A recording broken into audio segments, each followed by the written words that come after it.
Olha, queridos, um dos grandes motivos de fraquezas espirituais é porque nós vivemos um cristianismo mediano. Se é que eu posso colocar, se é que existe um cristianismo mediano.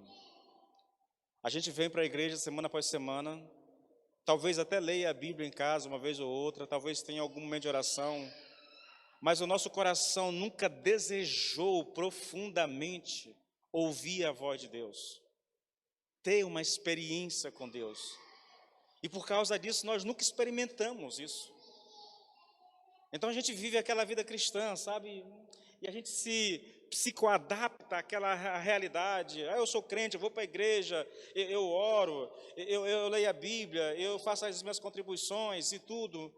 Mas não passa disso, você nunca provou do sobrenatural de Deus, entendeu?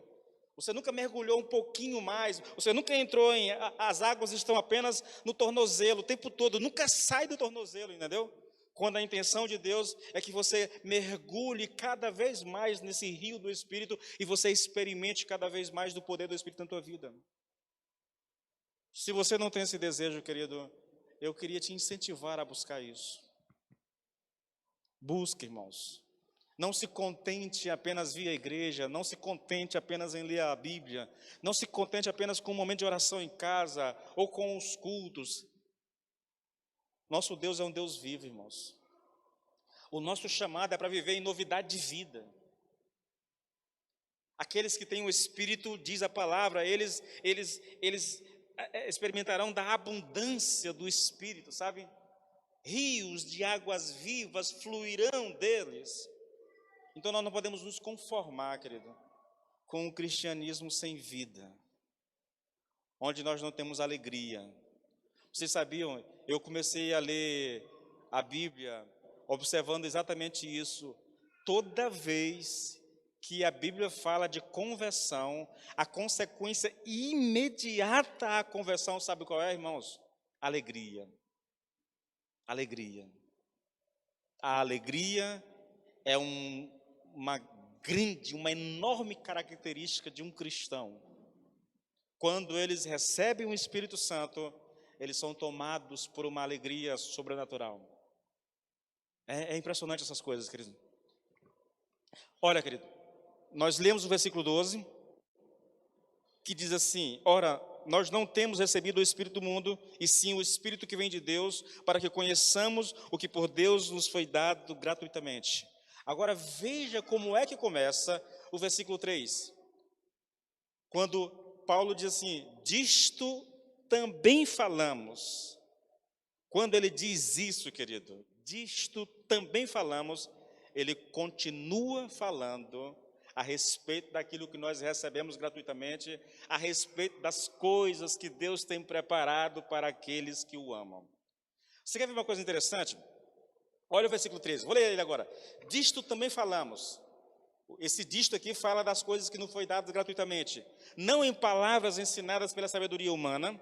Tá? Nós falamos dessas coisas, daquilo que nós recebemos do Espírito, não em palavras ensinadas pela sabedoria humana, mas ensinadas pelo Espírito, conferindo coisas espirituais com espirituais. Agora eu quero trazer esse texto na versão da Bíblia Viva americana, tá bom?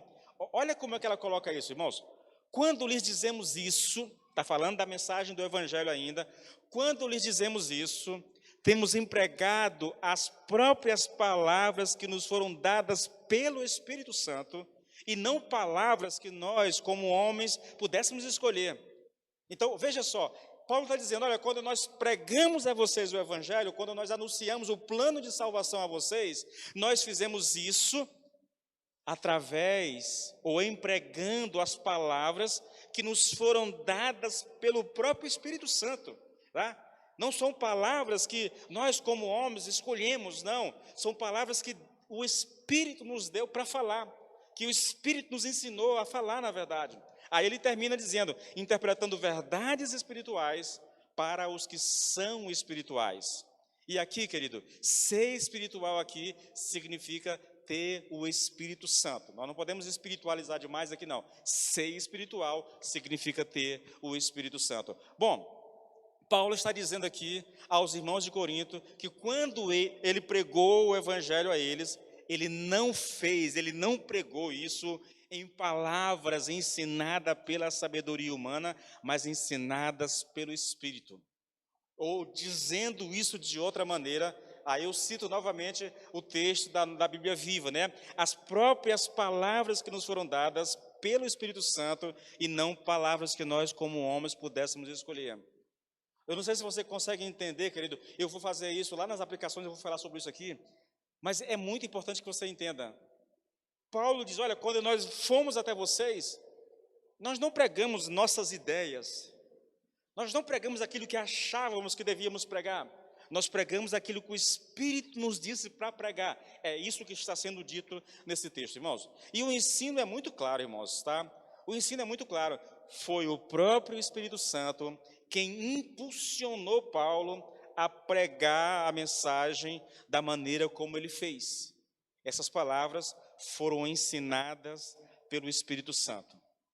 E ao dizer isso aqui, nós temos duas questões para tratar aqui, querido. Uma, o significado disso, tá? Dessas palavras ensinadas pelo Espírito Santo, e depois as implicações disso aqui. Então, falando do significado, olha só, o Nicodemos diz que a gente precisa ter cuidado para não concluir que o Espírito Santo ditou essas palavras aos apóstolos, tá bom? O Espírito ensinou elas, não foram ditadas. Veja, querido, é muito difícil a gente compreender em detalhe a inspiração, tá? Eu sei que é uma doutrina complicada.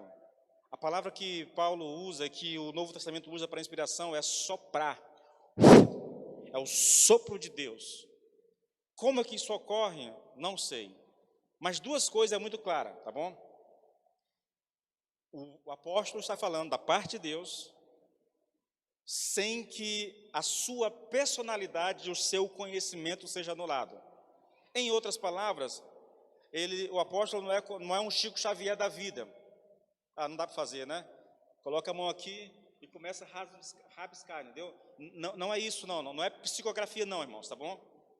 É o Espírito falando através do apóstolo, usando a sua personalidade, o seu conhecimento, mas inspirando a palavra de tal maneira que aquilo que ele escreveu é palavra de Deus e não apenas palavra de Paulo. Olha uma explicação que o Nicodemos dá para isso, para entender a inspiração. Ele diz mais ou menos o seguinte, olha, o mais provável é que o Espírito guiou Paulo e os demais apóstolos ao pleno conhecimento de Cristo e dos mistérios de Deus, mediante a providência, as circunstâncias na vida de Paulo, mediante as revelações diretas. Paulo diz que ele foi levado ao terceiro céu, e Deus, o Senhor Jesus, revelou coisas a ele lá tão poderosas, tão magníficas, tão sobrenaturais, que foi dado a ele um espírito na carne, para ele não se orgulhar da revelação e das coisas que ele viu, entendeu? Então ele recebeu essa revelação direto. Deus, o Senhor Jesus falou com ele, o Senhor Jesus ensinou o evangelho, na verdade. E também, querido, são as três formas: a providência, as circunstâncias da vida de Paulo, as revelações diretas e a iluminação do Espírito quanto ao sentido das Escrituras no Antigo Testamento. Vocês lembram? Quem está acompanhando o Romano sabe que, embora Paulo, antes da conversão, fosse um mestre da lei, ele não entendia a lei, ele não teve ainda, quanto fariseu, quanto homem sem Deus, ele não tinha o seu entendimento iluminado, esclarecido. Quando ele aceitou a Cristo, ou quando Cristo o alcançou, o agarrou pela gola e disse, você é meu, aí o véu foi arrancado, o entendimento dele foi iluminado e ele pôde compreender o Velho Testamento, tá bom? Então, novamente, para você entender o que eu estou colocando aqui, o mais provável é que o Espírito Santo guiou Paulo e os demais apóstolos ao pleno conhecimento de Cristo e dos mistérios de Deus, mediante a providência, revelações diretas e iluminação quanto ao sentido das Escrituras do Antigo Testamento, e que supervisionou todo o processo da escrita do Novo Testamento, de tal modo que, no final, os escritos de Paulo e os dos demais autores do Novo Testamento são a própria palavra de Deus. infalível e sem erros. É uma tentativa de explicar essas palavras ensinadas pelo Espírito, ou explicar a inspiração da palavra, tá bom? A inspiração na vida desses homens de Deus. Bom, querido, esse é o significado. E as implicações, irmãos? Para que você não esqueça, querido, Paulo está dizendo aqui, queridos, que foi o próprio Espírito Santo quem o impulsionou a pregar a mensagem da maneira como ele pregou. Que a mensagem não era fruto da sua intelectualidade, não era fruto das suas arguições, do seu raciocínio, entendeu? Fruto da sua observação da cidade de Corinto, da necessidade das pessoas, aí ele vai lá e traz uma palavra. Não, as palavras foram dadas pelo próprio Espírito Santo. Quais são as implicações disso, querido? A primeira implicação, irmãos, eu queria fazer isso em forma de perguntas, para ver se isso nos ajuda a entender. Eu chamo a sua atenção aqui, querido, para a forma, eu vou colocar como eu escrevi, tá bom? Percebe como falhamos miseravelmente quando tentamos agradar as pessoas ensinando aquilo que elas querem ouvir em detrimento de uma pregação centrada nas Escrituras? Quando nós intentamos, querido, agradar as pessoas e não nos centramos na exposição, na pregação da palavra de Deus, essa atitude, irmãos, ela aponta para a realidade de que nós confiamos mais na nossa própria sabedoria do que na sabedoria de Deus. Essa é a primeira implicação. A segunda, querido, percebem a tolice de tentarmos usar as emoções das pessoas para ganhá-las para Cristo? Eu sei que você sabe o que é isso, entendeu? Você já ouviu um pregador usando de histórias e emocionando as pessoas no intuito de trazê-las para Cristo? Isso significa, querido, quando um pregador faz isso, ainda que inconscientemente, significa que ele confia mais no poder da sua própria persuasão do que no poder do Espírito Santo. Em vez de confiar no poder do Espírito para transformar, ele está confiando na sua própria capacidade de persuadir as pessoas. A terceira implicação, percebem a loucura de adotarmos práticas mundanas com a intenção de lotar nossas igrejas? Isso segue, queridos, sugere aqui uma submissão aos caprichos do mundo, em vez de uma submissão à direção do Espírito Santo. Irmãos, eu estou muito tempo no Evangelho, há muito tempo mesmo, e há muito tempo eu conheço a realidade da igreja, tá, das que estão próximas, e pelas redes sociais e tudo mais, a gente acaba acompanhando o que acontece na igreja. Então a gente tem acesso, querido, não a tudo, mas a gente tem acesso ao que acontece de maneira geral na igreja. E eu posso dizer a vocês, querido, que eu tenho visto muito, irmãos, as pessoas deixando o Espírito Santo de lado e tentando fazer as coisas na força do braço. Isso me lembra Zacarias. Não é pela força, entendeu? Não é pela força, nem pelo poder, mas pelo Espírito Santo. Se nós quisermos realizar a obra de Deus, irmãos, eu não vou tentar convencer vocês, emocionar vocês. É lógico, aqui e acolá pode acontecer alguma coisa nesse sentido, mas não que eu planejei isso no intuito, eu vou contar essa história aqui, porque eu vou emocionar os irmãos, depois que eu emocionar os irmãos, eu vou levar ele a fazer tal coisa. Não, irmãos, se o Espírito não agir na vida de vocês, querido, vocês estão perdidos. Porque eu não tenho poder para fazer isso. Tenho consciência plena. E não é minha obrigação. O pastor tem a obrigação de expor a palavra de Deus. E fazer isso no poder do Espírito Santo, com certeza. A vocês que ouvem, querido, vocês têm a obrigação de receber essa palavra e de desejar profundamente entendê-la e vivê-la. Eu disse para alguém recentemente, eu não me sinto responsável por alguém que ouve as minhas pregações e não as coloca em prática. Diante de Deus, eu estou livre da sua situação, seja ela qual for. Sabiam disso? Porque o meu papel é ensinar você da melhor forma possível. Irmãos, eu nunca vou vir para cá despreparado. Eu nunca vou vir para cá inseguro a respeito do que eu vou falar. Eu já gastei algum tempo, na verdade um bom tempo estudando, me preparando, vendo muitas vezes dicionário, vendo traduções diferentes da Bíblia, tentando, lendo um comentário aqui, um outro acolá, tentando de todas as formas trazer o melhor entendimento possível do texto. É a minha responsabilidade diante de Deus para com vocês. Vocês sempre vão ter alimento sólido diante de vocês, isso eu garanto. Tá? Toda a minha vida é feita para isso, eu vivo para isso. Pago um preço muito alto, irmãos, para fazer isso. Então, se você vem, ouve e vira as costas porque ouve, você se vira com Deus. Quando eu chegar diante de Deus, eu sei, Senhor, não é culpa minha, não é. Eu dei o meu melhor. Estou dizendo isso, querido, porque nós temos muito mais facilidade de seguir homens que estão falando de si mesmo do que seguir a orientação da palavra de Deus, oriunda da própria palavra. Eu quero chamar sua atenção aqui, querido, para a expressão conferindo coisas espirituais com espirituais. Essa expressão, irmãos, nós estamos no texto, versículo 13, tá bom? Disso também falamos, não em palavras ensinadas pela sabedoria humana, mas ensinadas pelo Espírito, conferindo coisas espirituais com espirituais. Essa expressão, ela tem sido muito discutida, muito debatida quanto ao sentido original dela, entendeu?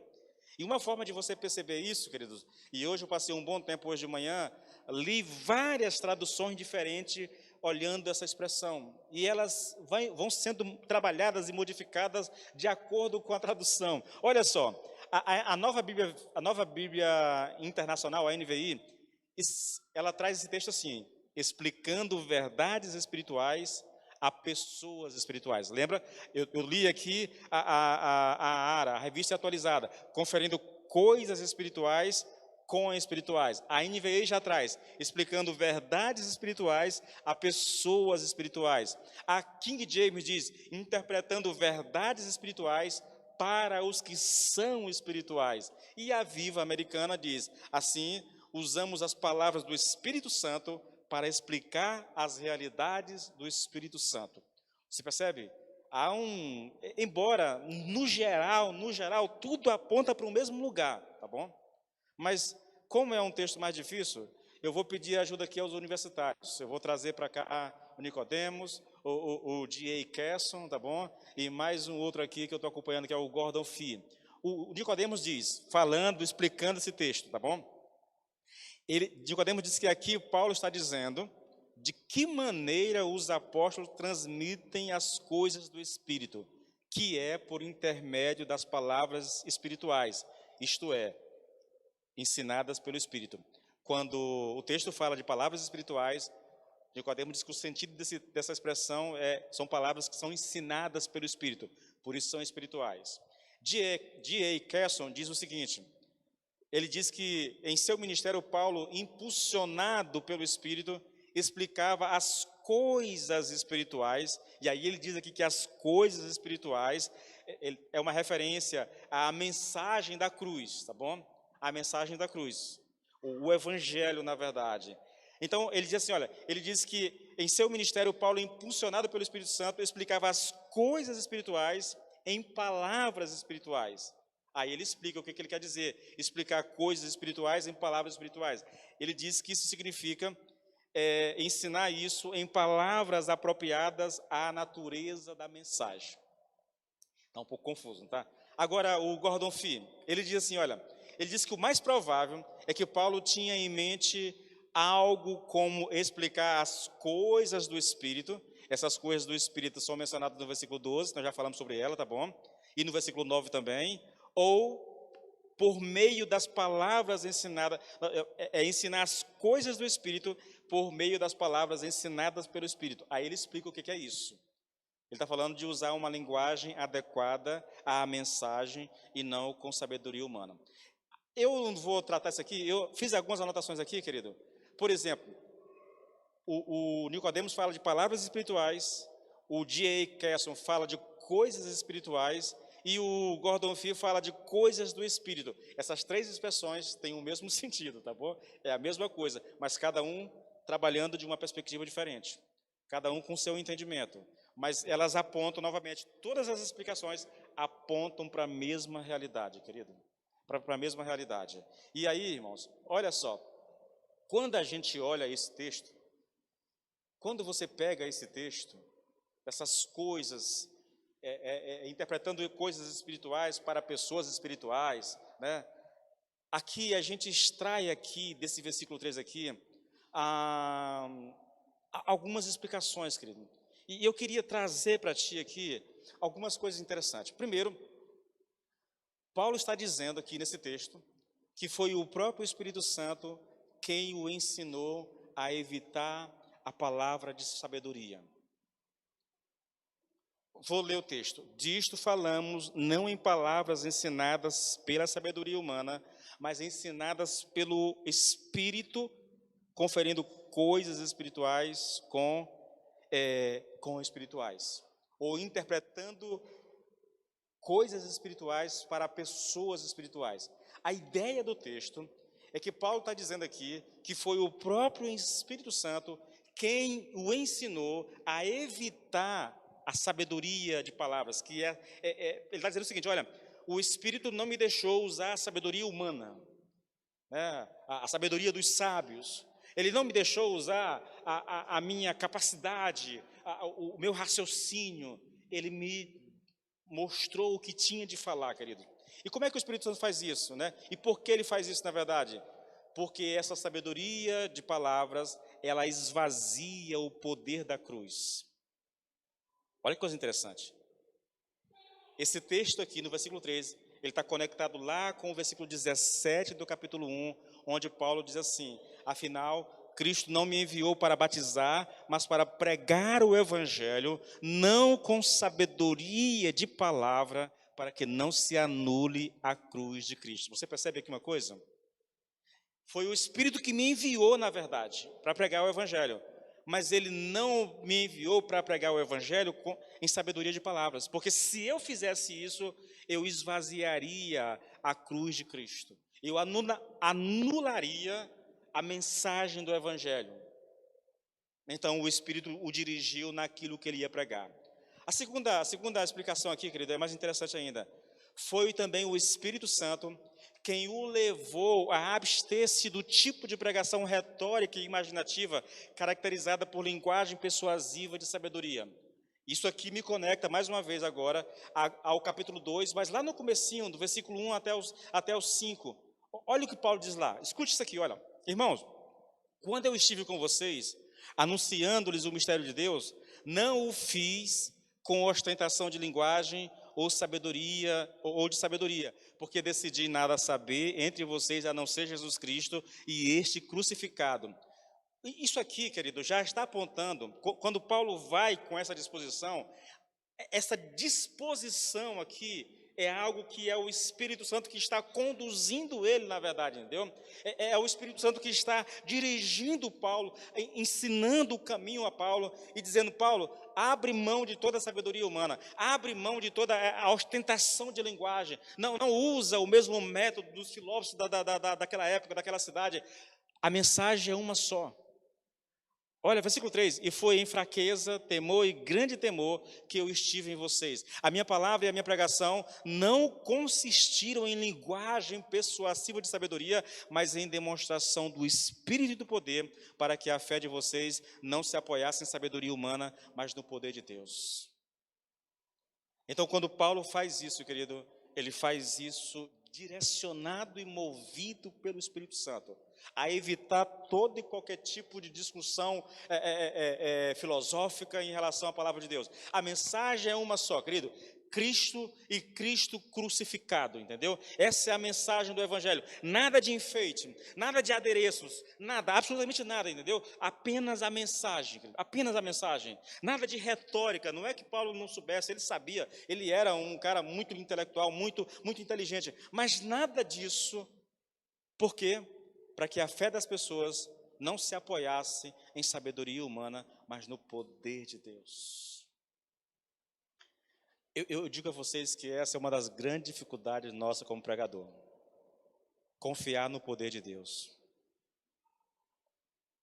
A gente quer tentar e se esforça para convencer as pessoas. Nós queremos empurrar a goela abaixo o evangélico, como se nós tivéssemos esse poder, irmãos. O poder vem do alto, querido. O poder vem do alto, o poder não vem da minha capacidade. O poder, eu vou falar sobre isso, o poder não vem do meu carisma, entendeu? O poder não vem da retórica. O poder não vem de nada em mim, o poder vem do Espírito, irmãos. E se o Espírito não vier com poder sobre a palavra e aplicar ao teu coração, então não há muita esperança para nós, irmãos. E a terceira lição aqui, a respeito dessa questão, querido, do versículo 13, das palavras ensinadas pelo Espírito Santo, é a seguinte: o Evangelho, ele é de natureza totalmente espiritual e sua transmissão não pode ser feita na dependência da sabedoria humana, e sim na dependência do Espírito Santo. Nós não podemos confiar, querido, na força do braço. Eu não posso confiar, irmãos, na minha capacidade de ensinar. Eu não posso confiar, querido, na mensagem que eu preparei, entendeu? Eu elaborei, eu esquematizei, eu coloquei aqui os pontos chaves, eu escrevi aqui uma historinha aqui para emocionar as pessoas, e eu vou tentando, sabe? Nada disso, irmão, nada disso. Quando um homem lança a mão desses artifícios, ele está, querido, automaticamente deixando o Espírito Santo de lado. E ele vai fracassar. Ele vai fracassar. Eu conheço muitos homens de Deus, ou homens que estão pregando o Evangelho, se são de Deus ou não, não sei, e que têm lotado igrejas com a sua retórica.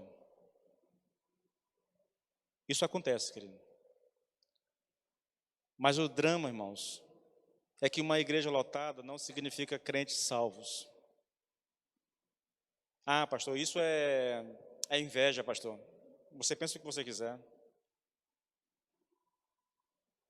Se a mensagem, irmãos, não vier no poder do Espírito Santo, nunca haverá salvação, querido. Não sou eu que estou dizendo, irmãos. Não é a minha interpretação, irmãos. É o texto bíblico que diz. Ao falar a vocês acerca desses dons, eu vou usar a Bíblia Viva, na verdade. Essa aqui é a nova Bíblia Viva. Eu quero a Viva Americana, porque ela é mais clara. Ao falar a vocês acerca desses dons, temos empregado as próprias palavras que nos foram dadas pelo Espírito Santo. Nós empregamos as palavras que nos foram dadas pelo Espírito Santo, e não palavras que nós, como homens, pudéssemos escolher. Assim, usamos as palavras do Espírito para explicar as realidades do Espírito. Não tem a ver comigo. Não tem a ver com o meu raciocínio. Não tem a ver com a minha capacidade de elaborar uma mensagem, de elaborar uma argumentação e expor a vocês.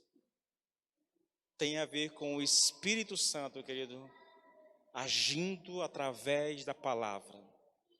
Tem a ver com a direção do Espírito Santo na minha vida, na vida de vocês. Tem a ver com o poder do Espírito Santo na minha vida e na vida de vocês.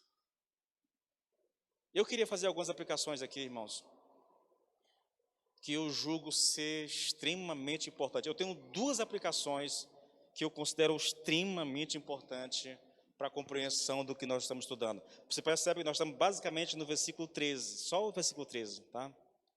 A primeira aplicação é a seguinte, querido: nada pode substituir o poder do Espírito Santo na pregação.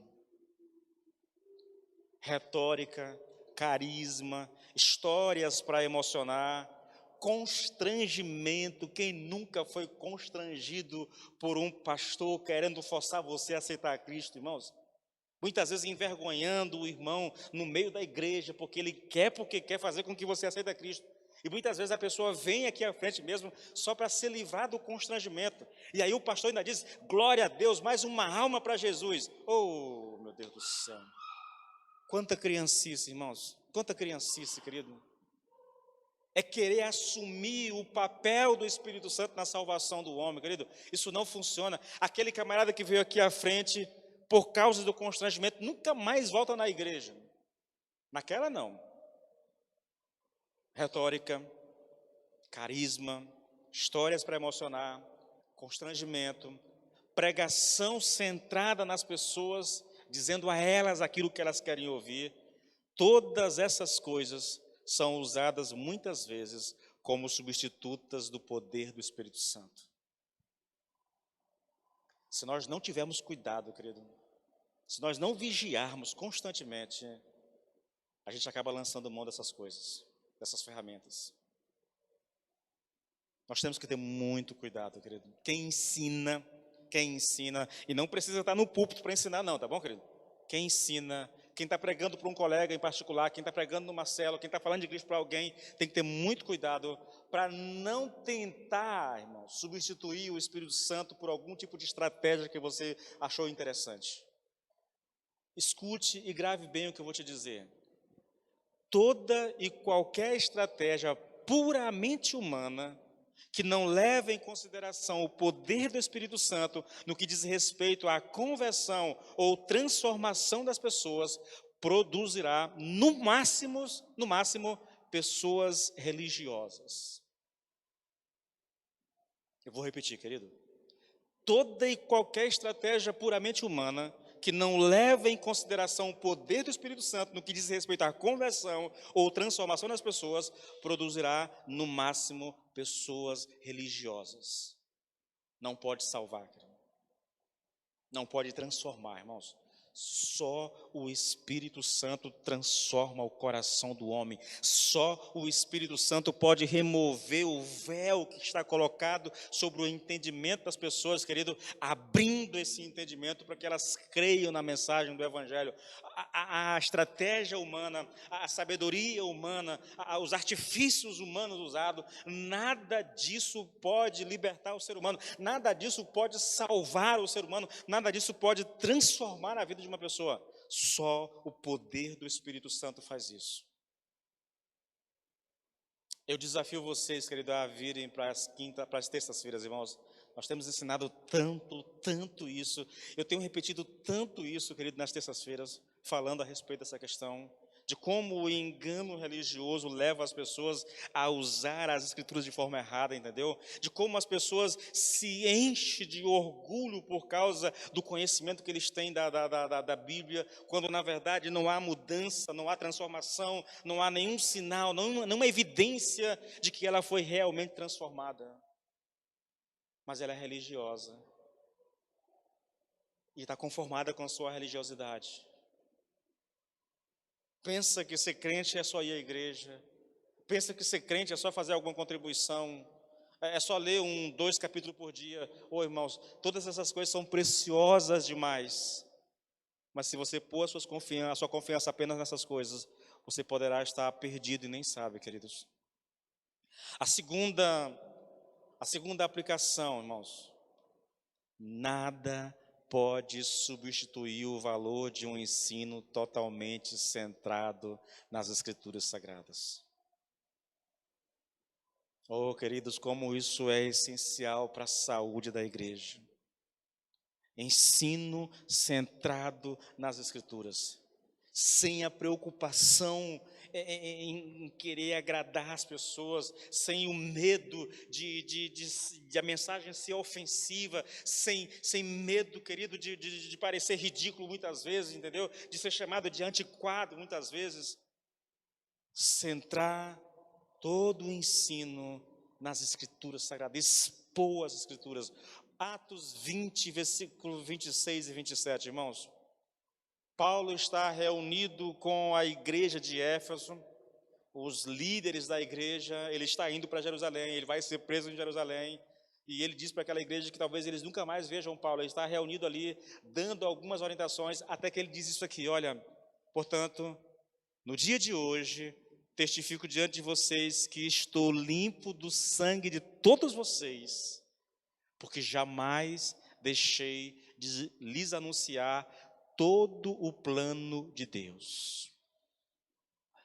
Irmãos, quando a gente formula uma pergunta em cima do texto, o texto fica mais claro. Quer ver uma coisa interessante?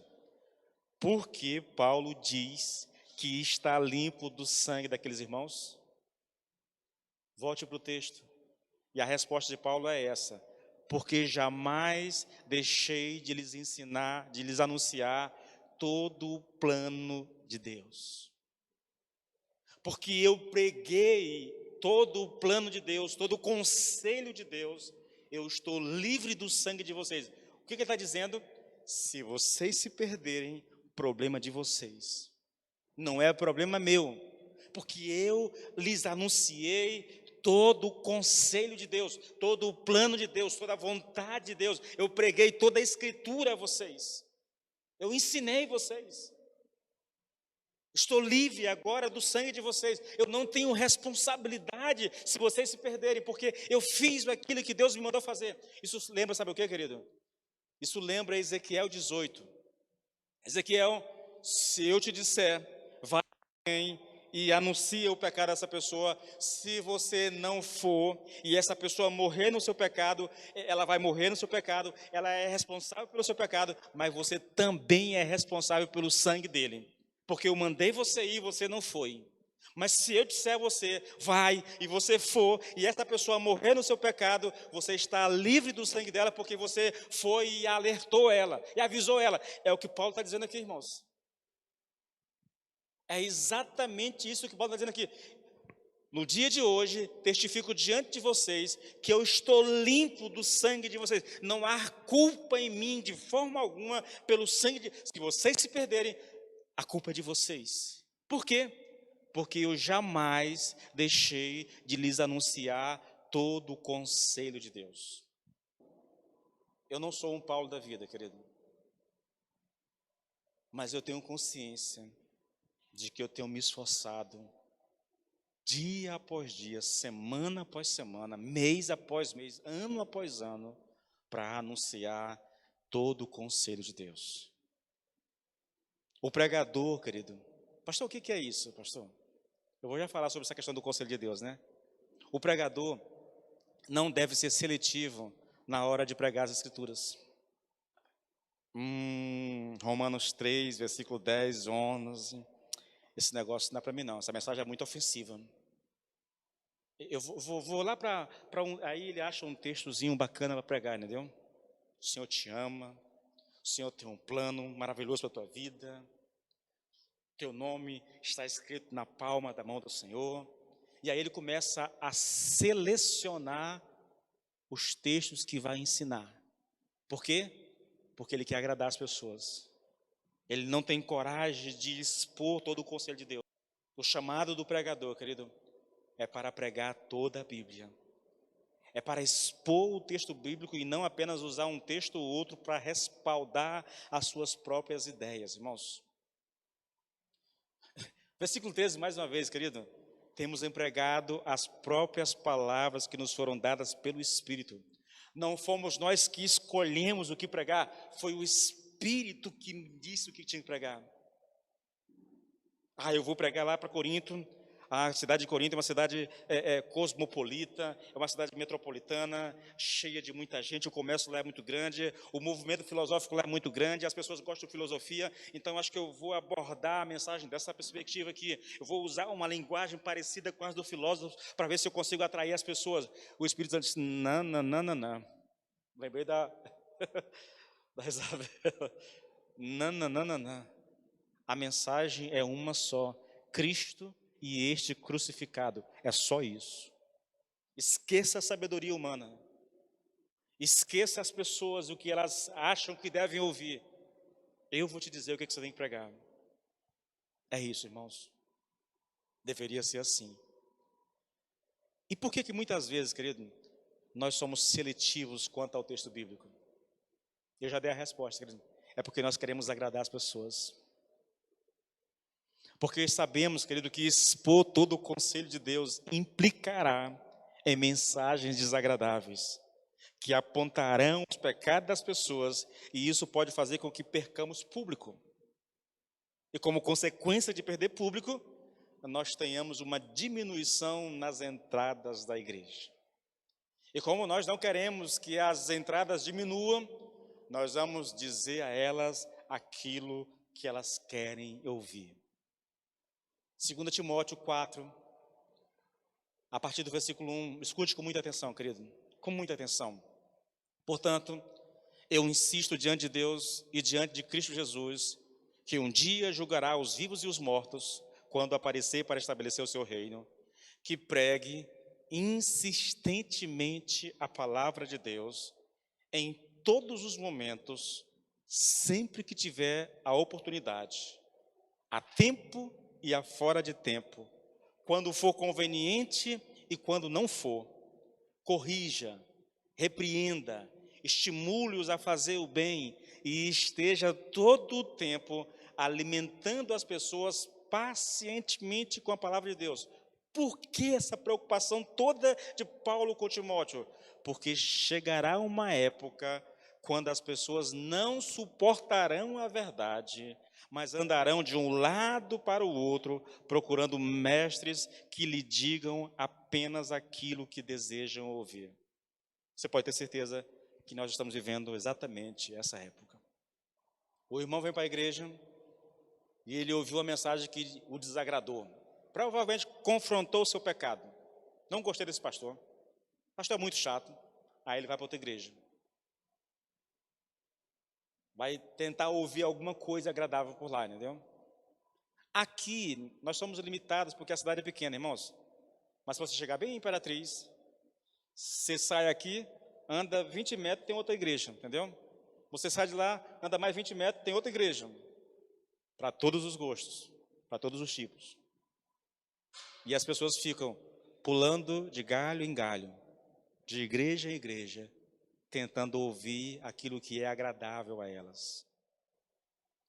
Elas não querem serem confrontadas com o pecado.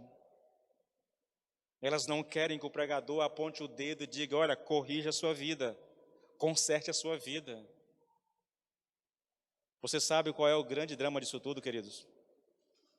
É que essas pessoas não têm consciência de que tem uma alma e que essa alma é imortal. E quando essa alma finalizar o seu tempo aqui nesse mundo, ela partirá para a eternidade. E se ela partir para a eternidade sem Cristo, ela vai para o inferno, irmãos. E ela viverá a eternidade dela no inferno. Porque não aceitou ser corrigida. Porque não aceitou ouvir o evangelho puro e simples. Porque estava procurando mestres que lhes dissesse aquilo que ela queria ouvir. E por causa disso, elas estão no inferno hoje. Tem muita gente assim, querido. Irmãos, a mensagem do evangelho, o evangelho não está aqui para te agradar, querido. A mensagem não é para te agradar. A mensagem é para te transformar. A mensagem é para te mostrar o caminho do céu. E quem sabe te dar um empurrãozinho para ver se você entra por esse caminho. Jesus Cristo desceu a esse mundo, irmãos, não para agradar a gente. Jesus Cristo veio a esse mundo não para amaciar o nosso ego, dizendo que nós somos importantes para Deus. Nós somos, querido. Mas não foi para isso, irmãos. Eu vim buscar e salvar os que estão perdidos. Eu não vim para os que estão sãos. Eu vim para os que estão doentes. Se você se acha são, aqui não é teu lugar, querido. Talvez tenha uma igreja por aí para pessoas saudáveis. Não é aqui. Jesus Cristo não veio para essas pessoas. Os sãos da sua época eram os mestres da lei, os fariseus, os saduceus. Eram os religiosos da sua época, que achavam que estava acima da média, que se achavam superiores aos outros, que não aceitavam de forma alguma uma palavra de correção. Quando Jesus apontava o pecado para eles, eles queriam matar Jesus por causa disso. e mataram por causa disso. Pastor, o que isso tudo tem a ver com o que nós estamos pregando com a igreja de Corinto? Eu quero chamar sua atenção para finalizar, voltando os nossos olhos exatamente para a igreja de Corinto, irmãos. Eu chamo a sua atenção para a realidade da igreja e os problemas que são tratados nessa carta que nós estamos estudando, irmãos.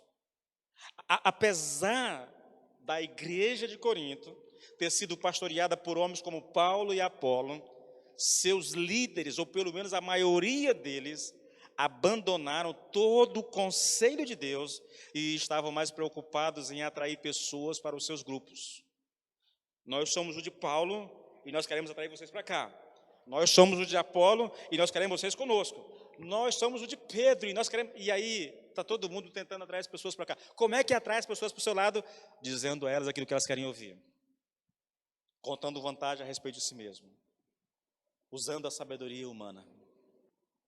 Olha, queridos, eu creio que não seria um exagero interpretativo dizer que eles atraíam as pessoas para os seus grupos, dizendo exatamente a elas aquilo que elas desejavam ouvir. Isso explicaria, irmãos, a imaturidade espiritual desses irmãos e o caos espiritual que eles viviam. Olhe para a igreja de Corinto, queridos. Nós vamos lidar com tantos problemas nessa igreja, irmãos. É impressionante. Na verdade, a escolha dessa carta é porque ela reflete muito bem a realidade da igreja hoje. Crentes imaturos. Crentes que não querem se sujeitar ao ensino da palavra de Deus, que não querem se submeter à palavra de Deus, que acham que sabem mais do que Deus, que acham que estão mais aptos para dirigir, para conduzir as suas vidas do que o próprio Espírito de Deus, irmãos. Por isso não se submetem ao ensino da palavra. Por isso fazem o que querem. Queridos, vou ser franco com vocês, é um caminho cujo final dele é morte, morte eterna, morte espiritual. Somos chamados, queridos, a viver a nossa vida pela palavra de Deus. Pela palavra de Deus. Lâmpada para os meus pés, luz para os meus caminhos é a tua palavra. Como poderá o jovem guardar puro o seu caminho, observando-o segundo a tua palavra? Conhecereis a verdade vos libertará. O meu povo está sendo destruído porque lhe falta o conhecimento. Eu poderia ficar citando textos e mais textos aqui da palavra de Deus, apontando para essa necessidade que nós temos, querido, de viver a nossa vida pautada pelo ensino da palavra de Deus. O Espírito Santo, irmãos, habita em nós e é Ele que nos capacita. É dele a força, é dele o poder para que a gente viva de acordo com a palavra. Você não vai ver isso na força do seu braço. Irmãos, ou o Espírito Santo governa a nossa vida, querido, ou nós governamos a nossa vida. Se nós estivermos governando a nossa vida, o caminho que nós estamos seguindo não é o caminho de Deus, querido. Tenho certeza disso, absoluta. Porque por nós mesmos, nós não damos conta, irmãos. Nós não temos o poder necessário, a força suficiente para andar de acordo com a vontade de Deus, a menos que o Espírito Santo nos capacite.